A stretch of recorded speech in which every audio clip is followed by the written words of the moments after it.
ఒక్కసారి కొమ్మూరి గోల్డ్ కి కాల్ చేయండి. తాకట్లో ఉన్న మీ బంగారాన్ని విడిపించి మార్కెట్ ప్రైస్ కి వాళ్ళు కొనుక్కుని మిగతా డబ్బులు మీకు ఇచ్చేస్తారు. వెల్కమ్ టు మనం టీవీ. శ్రీరామ నవమి రోజున కేంద్రం గుడ్ న్యూస్ చెప్పింది. ఒకవైపు ఇంధన కొరత, మరొక వైపు ఇంధన ధరల పెరుగుదలతో ఇబ్బందులు ఎదుర్కొంటున్న ప్రజలకు కేంద్ర ప్రభుత్వం ఊరటనిచ్చే నిర్ణయం తీసుకుంది. పెట్రోల్ మరియు డీజిల్ పై ఎక్సైజ్ సుంకాన్ని గణనీయంగా తగ్గిస్తూ కీలక ప్రకటన చేసింది. ప్రపంచవ్యాప్తంగా ముడి చమురు సరఫరా సంక్షోభం కొనసాగుతున్న నేపథ్యంలో ధరల భారాన్ని తగ్గించేందుకు ఈ నిర్ణయం తీసుకున్నట్లు ప్రభుత్వం తెలిపింది. తాజా నిర్ణయం ప్రకారం పెట్రోల్పై ఎక్సైజ్ సుంకాన్ని గణనీయంగా తగ్గించి లీటర్కు సుమారు 10 రూపాయల వరకు ఉపశమనం కల్పించింది. అలాగే డీజిల్పై కూడా అదే స్థాయిలో సుంకం తగ్గించారు. గతంలో పెట్రోల్పై లీటర్కు సుమారు 13 రూపాయల ఎక్సైజ్ సుంకం ఉండగా ఇప్పుడు దాన్ని 3 రూపాయలు తగ్గించారు. ఇక డీజిల్పై ఉన్న ఎక్సైజ్ సుంకాన్ని పూర్తిగా సున్నాకు తగ్గించడం విశేషం. దీంతో వినియోగదారులకు నేరుగా లీటర్కు 10 రూపాయల వరకు లాభం చేకూరనుంది. అయితే రాష్ట్ర ప్రభుత్వాలు విధించే వ్యాట్ మాత్రం యథావిధిగా కొనసాగుతుంది. సో కాబట్టి రాష్ట్రం అంటే వేరే రాష్ట్రానికి కంపేర్ చేసుకుంటే ఆ ధరల్లో ఆ రేట్లలో స్వల్ప తేడాలు ఉండే అవకాశం ఉంది.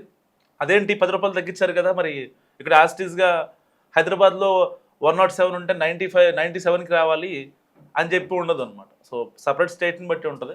సో ఈ నిర్ణయం వల్ల రవాణా ఖర్చులు కూడా తగ్గే అవకాశం ఉండదు. దాని ప్రభావం ఇతర అవసర వస్తువులపై అండ్ ధరలపై కూడా కనిపించే అవకాశం ఉందని నిపుణులు అభిప్రాయపడుతున్న పరిస్థితి. సో మొత్తంగా పెరుగుతున్న ఇంధన ధరల మధ్య కేంద్రం తీసుకున్న ఈ నిర్ణయం సామాన్య ప్రజలకు కొంత ఊరటనివ్వనుంది. ఎందుకంటే ఇరాన్ అమెరికా యుద్ధ సమయంలో అసలే పెట్రోల్ కొరత ఉందనే షికారులు చేయడం, చాలా పెట్రోల్ బంకుల్లో నో స్టాక్ బోర్డులు దర్శనమిస్తున్న సమయంలో కేంద్ర ప్రభుత్వం అనూహ్య నిర్ణయం తీసుకుంది. దేశీయ చమురు కంపెనీలపై భారీ ఉపశమనం కల్పిస్తూ పెట్రోల్ డీజిల్పై ఎక్సైజ్ సుంకాన్ని తగ్గించింది. సో కేంద్రంలోని నరేంద్ర మోదీ సర్కార్ సో మరొకసారి అందరూ థ్యాంక్స్ చెప్తున్నారు. శ్రీరామనవమి రోజున సుంకాలని తగ్గించారంటూ ఎక్సైజ్ సుంకాన్ని 13 నుంచి పెట్రోల్పై 3 రూపాయలు తగ్గించారు. డీజిల్పై 10 రూపాయల నుంచి 0కి తగ్గించడం ద్వారా వినియోగదారులకు కూడా ఉపశమనం చేకూరాలని ఉద్దేశించింది. అయితే దీనివల్ల భౌతికంగా ఇంధన ధరలు తగ్గుతాయా అన్నది ప్రస్తుతం చర్చనీయాంశంగా ఉంది. ఎందుకంటే ఢిల్లీలో petrol 94 rupees and diesel 87 rupees, నోయిడాలో పెట్రోల్ 94 అండ్ డీజిల్ 87 రూపీస్, బాంబేలో పెట్రోల్ 103, డీజిల్ 90, చెన్నైలో పెట్రోల్ 100, డీజిల్ 92. మొత్తం మీద ఎక్సైజ్ సుంకం తగ్గింపు చమురు కంపెనీలకు ఊరట కలిగించినప్పటికీ అంతర్జాతీయ మార్కెట్ పరిస్థితుల కారణంగా వినియోగదారులకు ఇంధన ధరల్లో తక్కువ ప్రభావం మాత్రమే కనిపించబడుతుంది. అంటే ఒక రకంగా చాలామంది కామెంట్ చేస్తున్నారు, పెట్రోల్ డీజిల్ ధరలు తగ్గాయంటే డైరెక్ట్గా వినియోగదారులకు కాదు కదా అంటున్నారు. సో ఇక్కడ కేంద్రంలో ఉన్న ఎన్డీఏ సర్కార్ కూడా ఒక రకమైన స్ట్రాటజీని అవలంబించింది. పర్టికులర్గా 5 స్టేట్ ఎలక్షన్స్ ఉన్నాయి అండ్ ఒక పక్క పాండమిక్ వార్ క్రైసిస్, చమురు సంక్షోభంలోకి వెళ్ళింది. ఇన్ని కాన్సిక్వెన్సెస్ మధ్య ఒక విప్లవాత్మక నిర్ణయం తీసుకుంది.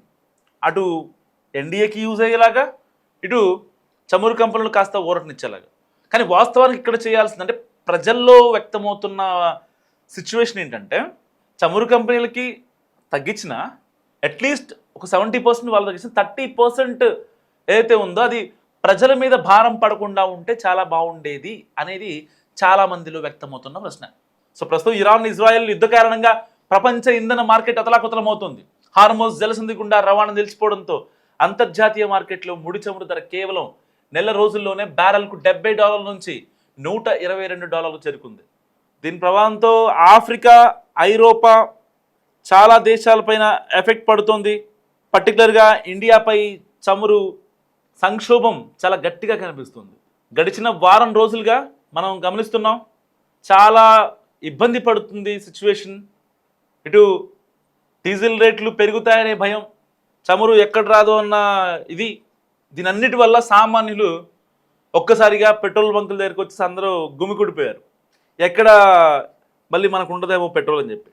ఒక రకంగా పెట్రోల్ డీజిల్ వంటి ఇంధనాలపై కేంద్ర ప్రభుత్వం ఎక్సైజ్ డ్యూటీ తగ్గించింది. పెట్రోల్ డీజిల్పై ఎక్సైజ్ సుంకాన్ని 10 రూపాయలు తగ్గించింది. ఈ తగ్గింది ఎవరికంటే ఆయిల్ కంపెనీలకు. మరీ వినండి, ఆయిల్ కంపెనీలకు మాత్రమే ఎక్సైజ్ డ్యూటీ తగ్గించింది. ఈ ఆయిల్ కంపెనీలు అంటే హెచ్పి, బీపీ, ఐఓసి కంపెనీలకు ధరలు తగ్గించినప్పుడు మాత్రమే. సో అది వినియోగదారులకు అంటే మన పెట్రోల్ బంకుల్లో తగ్గింపు ఉంటుంది. ఇప్పుడు మాత్రం అలాంటిది ఏమీ లేదు. సో పెట్రోల్ డీజిల్ ధరలు తగ్గలేదు. సో తగ్గింపు కూడా ఎలాంటిది లేదు. వినియోగదారులపై భారం పడుతుంది. అప్పుడు పెట్రోల్ డీజిల్పై భారీగా పెంపు ఉంటుంది. దీనివల్ల మార్కెట్లో అన్ని వస్తువుల ధరలు ఆకాశాన్ని అంటుతాయి. సో దీన్ని కంట్రోల్ చేయడం కోసం ఆయిల్ కంపెనీల నుంచి కేంద్ర ప్రభుత్వం వసూలు చేస్తున్న పన్నులు తగ్గించింది. అంటే ఆయిల్ కంపెనీలు క్రూడ్ ఆయిల్ కొనుగోలు చేస్తున్న అధిక భారాన్ని కేంద్రం తన పన్నుల వాటా తగ్గించడం ద్వారా లెవెల్ చేసింది. సో ఇప్పుడు ఆయిల్ కంపెనీలపై భారం అనేది లేకుండా మొత్తం లెవెల్ అయిపోయింది.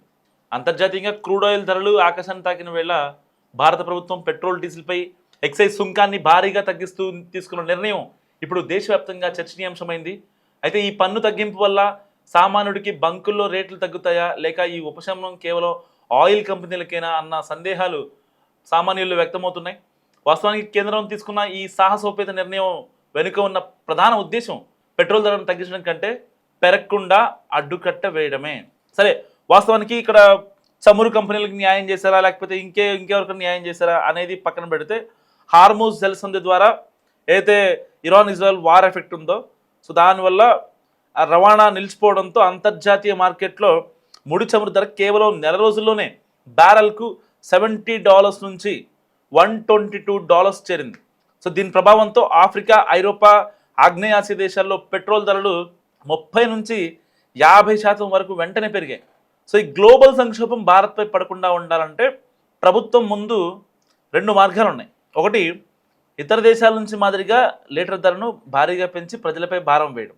ఇక రెండోది, ప్రభుత్వ ఆదాయానికి గండిపడ్డా సరే పన్నులు తగ్గించి ఆ భారాన్ని తామే భరించడం.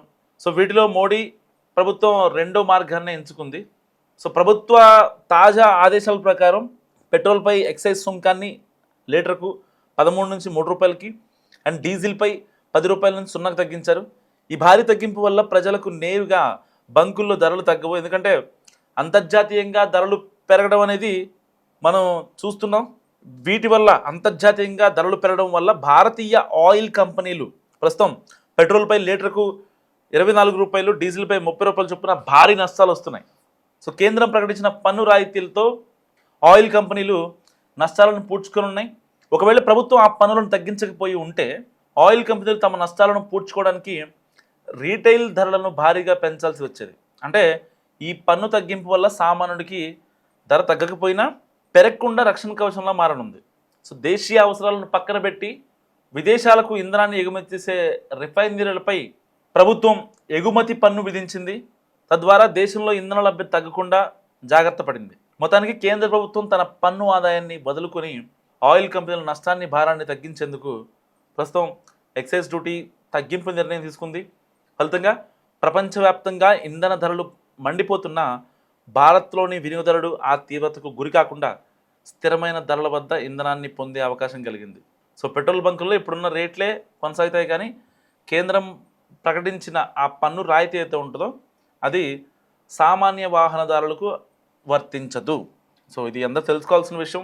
మరి తగ్గించిన ధరలు ఎవరికి వెళ్తాయి అంటే కేవలం చమురు కంపెనీలకు మాత్రమే.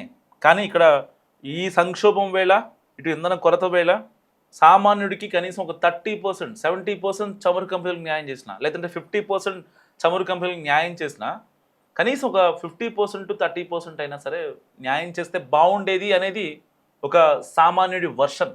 మీరేమనుకుంటున్నారో మస్తుగా కామెంట్ చేసే ప్రయత్నం చేయండి. ఎందుకంటే పెట్రోల్ డీజిల్ రేట్లు తగ్గాయి, కానీ మీరు వెళ్ళి పెట్రోల్ బంకుల్లో పోర్ చేసుకుంటే మాత్రం ఆ యొక్క తగ్గింపు అనేది మీకు కనిపిస్తుంది.